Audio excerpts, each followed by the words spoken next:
Salut, je m'appelle Alexa Lemitre, j'ai 26 ans, je suis étudiante à l'INSA de Toulouse et je suis également sportive de haut niveau en athlétisme.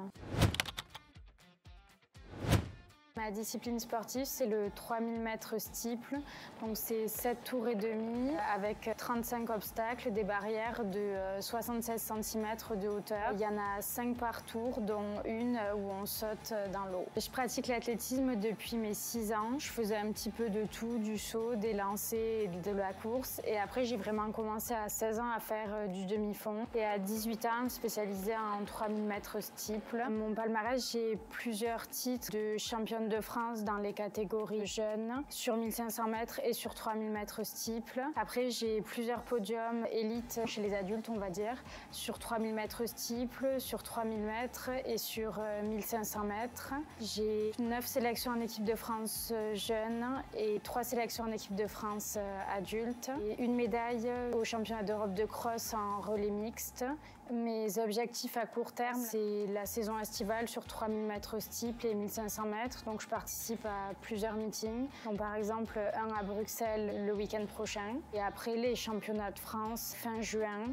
Je m'entraîne à peu près 10 fois par semaine en temps normal quand je suis sur Toulouse et 12 à 13 fois quand je suis en stage, soit à l'étranger, soit en France. Et un entraînement type de ma discipline, c'est 4 fois 800 steeple, 400 steeple. J'ai commencé à pratiquer ce sport parce que je voulais tenter les minima pour les championnats du monde junior. Donc j'ai tenté et je me suis qualifiée directement. Donc après, les sélections s'enchaînaient. Donc ça me plaisait, mais j'aime aussi beaucoup. C'est très varié parce qu'il y a un obstacle tous les 80 mètres. Donc ça rythme la course. Je suis en école d'ingénieur à l'INSA de Toulouse, en génie des procédés, eau, énergie et environnement. Je fais une spécialité là dans le traitement de l'eau parce que ces 2 dernières années, c'est un domaine qui m'a beaucoup attirée. J'ai fait mon stage de 4e année, donc je veux poursuivre dans ce domaine. Je voulais pas forcément faire ce parcours d'ingénieur. En fait, justement, je voulais plutôt faire médecine, sauf que ça me proposait pas des aménagements scolaires. Et je savais que l'INSA proposait des aménagements scolaires. Mon père avait fait l'INSA aussi à son époque, donc je connaissais un peu comment ça se passait. Et donc je me suis dit, je vais tenter 1 an, puis si ça me plaît, j'y reste. Et si ça me plaît pas, j'irai en médecine. Et ça m'a plu, donc j'y suis restée. Si j'ai des endroits préférés sur le campus, je pense que c'est les salles de travaux pratiques de mon département. Mais après, c'est vrai que j'y suis pas non plus énormément sur le campus en dehors des heures de cours. Donc je profite pas vraiment de tous les grands terrains d'herbe qu'on a à l'INSA. Et quand on est sportif de haut niveau, on rencontre des problématiques financières et matérielles. Donc après, moi, j'ai la chance, vu que je suis restée dans mon département, dans le Tarn. Ils m'accompagnent, ils me fournissent un certain montant pour m'aider pour les stages à l'étranger, parce que je pars souvent en Afrique du Sud ou au Kenya, donc ça a un certain coût. Et j'ai également la ville et mon club qui m'aide.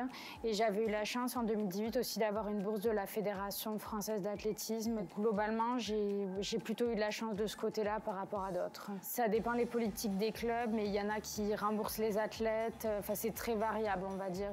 Mais après, c'est pas un sport où on gagne beaucoup d'argent avec les sponsors, mais il faut être vraiment très très fort, on va dire. Donc j'arrive à maintenir un équilibre entre ma vie sociale et ma carrière sportive. Je suis très organisée, je pense, surtout. Donc, certains diront que je suis aussi très stressée. Mais après, j'ai la chance quand même d'être très soutenue par ma famille et par mes amis et par tout mon staff médical, on va dire. Et j'ai également un suivi avec une psychologue depuis 2 ans qui m'aide beaucoup. Oui, c'est très sympa d'habiter à Toulouse. C'est une ville que je connais bien parce que je suis quand même d'Albi et c'est assez proche, donc j'y allais même avant. C'est une ville quand même qui est jolie. Oui, j'ai des petites habitudes pour aller courir, on va dire, soit au canal ou même des restaurants où je vais souvent manger en ville avec des amis. Donc vous pouvez continuer à suivre mes résultats sur mon profil Instagram, c'est Alexa Lemitre, ou sur le profil de mon compte Éclat Albi.